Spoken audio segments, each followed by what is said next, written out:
जिद बोला लल्लू बंदर मुझे चाहिए मिठाई का ढंडर। गया दुकान पे बोला भाई मुझे दो बर्फी जलेबी और चाय।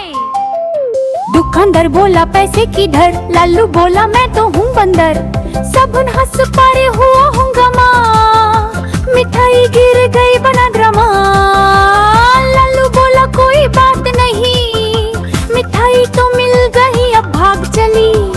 पैर पे चढ़ा मुंह में लड्डू गुम्मा, मैं हूँ दुनिया का सबसे स्वीट बंधु।